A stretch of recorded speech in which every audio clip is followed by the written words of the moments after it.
All right. Why is it that whenever you hear, sorry, face. Why is it that whenever you hear about people who are rich and they find things like spiritual enlightenment, or they do things that are very thoughtful, very mindful. Why is that perceived as pretentious? Um, and that's where we're gonna start. So I wish I could kind of edit in time, but I'm just getting into editing, so I have to definitely play around with it. I'm just trying to get training.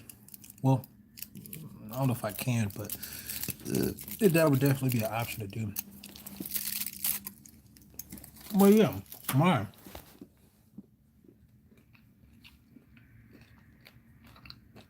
So,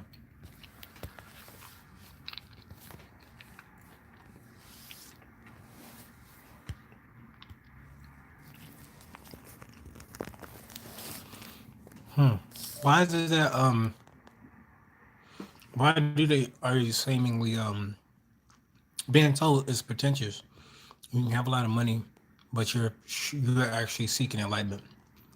Um, Another question I do have is why is it that um like I've heard from this interview. Sorry, it must be my stomach getting upset over this little candy. Why is it that that the rich, maybe not the rich, but wealthy, why do they seek enlightenment from afar? You know, like people, persons from the Middle East, gurus and stuff like that. Why? I think there's this assumption that just because you have money, you should be straight, you should be happy, you should be content. And it's kind of interesting. I guess it's criticism from like the those who aren't in that place. And I'm not in. No. I'm not rich. I'm actually just trying to get myself together. Um, just trying to get myself together. Um, I am wondering that. Um, and of course, you have myths from the wealthy side. That's to the poor side. You know, why aren't they getting up here or whatever?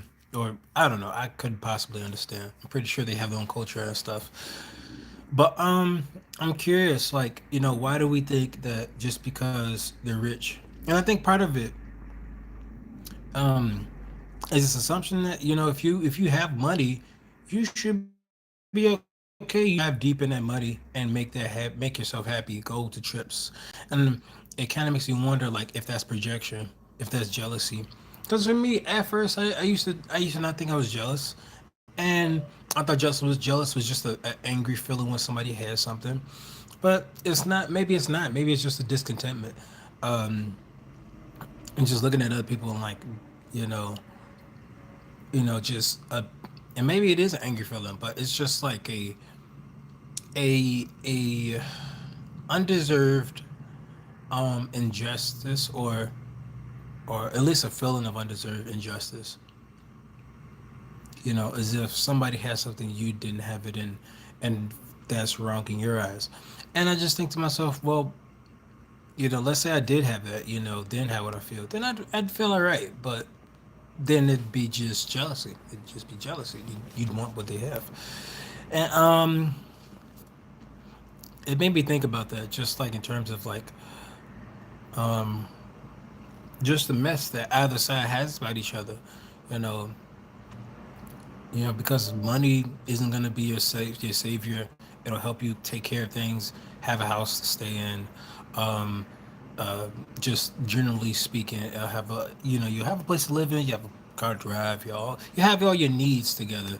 But in terms of those needs, in terms of those things that are like metaphysical, you'll definitely you. It's one of those things that money can't buy. But it's kind of strange. Maybe these people are not and just handling themselves spiritually. And I always find it interesting. Like for instance, I saw like this video regarding this guy who was wealthy, and he had these little rich parties, and he said, I think he said his wife said that like love is something that the poor make up. But I always find it very interesting because that's their mindset. They have money, they can distract themselves all they want all the time. And so they come up with these conclusions, these assumptions about the other side of life, other side of living. And it kind of reminded me of Crazy Rich Asians, where it's like they were the family. It's not even Bobby Lee Jones. I forget his name. It's like Kim something. Kim Leong, Jeong, something like that.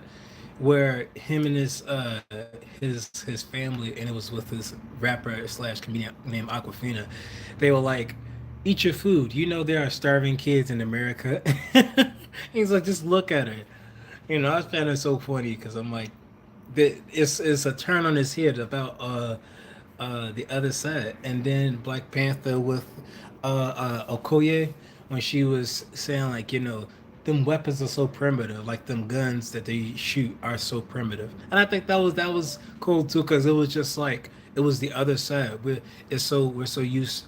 I like to think we're so used to America, so used to saying that we're superior, we're the superior place, and that other countries are just poor, and that we just stop there. We just assume. We assume even at times the whole country of Africa is poor and that they just need saving. And I'm like, maybe that's not always the best approach to say for people who endure that. Maybe not. Um, and so, why is it? Why? Why is that? Perhaps it's ignorance. Perhaps it's just we're getting used to we don't know everything, but we assume everything. We assume not assume everything, but we assume at times people's lives. Probably because that's easier to do rather than actually reach them, actually meet them. Like for instance, the Japanese. I'm pretty sure many Americans have assumptions about the Japanese, if it ever comes to their mind. And then some people are even very quick to say, "Hey, I would like to date a Japanese person. I would like to go to Japan. Um, I'd like to do all these things in regards to Japanese culture." And it's like what we've been given in our movies is that Japan is a very friendly place, especially to us. And it's I don't know, like you can't suggest yourself. And like when you see a foreigner, typically an American foreigner, come there, you see they find love, they find a romantic interest there, which is kind of ironic because it's like Japan is a city, and Japan has plenty of rural areas. You never know what you'll get, but you usually hear success stories over there. So what else? If you don't hear a balanced picture, you only hear one side. Of course, you're gonna come to the. Oh wow, this girl, like I'm gonna find females there and stuff like that. I'm gonna find all types of people, and it's like maybe and maybe not. You don't know that. I don't know that. But yeah. So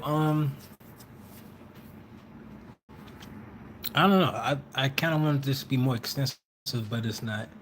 Um, I think I got this topic because I heard from where did I hear this from? Um,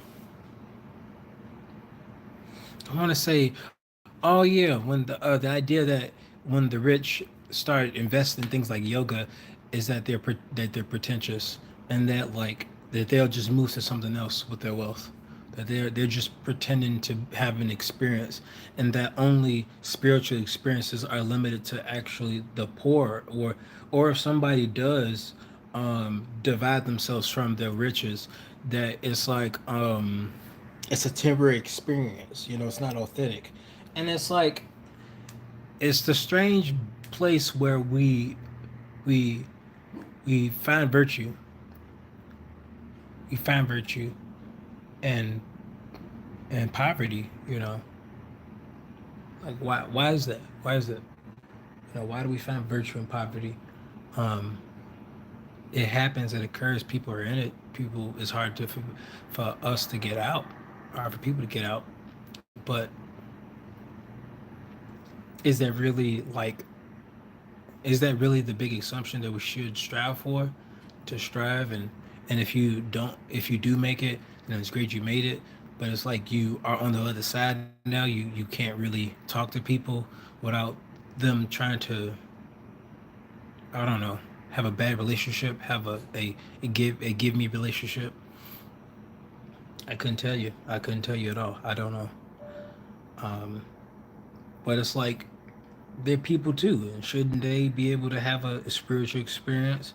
Yes, they're able to purchase a lot of things. And I think some people, like for instance, that guru who was over in India, it could have been India, it could have been somewhere else, but he took advantage of their desire for spirituality, and he cost effect like use money methods for them to reach in their pockets and grab and like reach out to him because he gave them the opportunity a safe space in a sense, and people don't like that term, but it's like that's what some of these places are. They need like, because believe it or not, you're human. You can't always take the bombardment of like life and sounds and stuff and politics and just everything media. Sometimes you really need to get away and just hear just the natural sounds of stuff and just loosen your mind, stop being so alert, just be at a state of calm.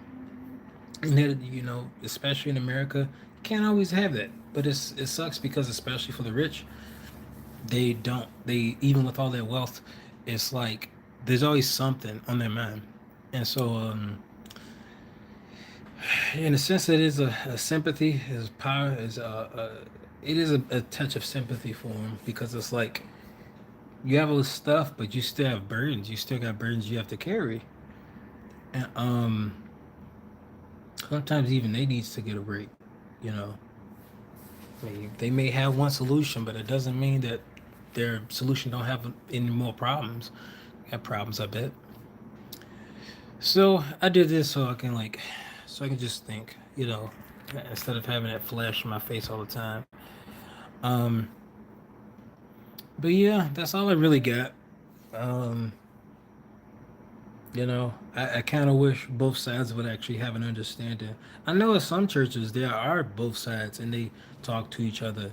I've met people with more wealth than I have, wealth and riches, whatever. I guess they have more, and I'm like, I'm shocked. I'm very shocked. I'm like, but it doesn't deny their personhood. It doesn't deny their humanity.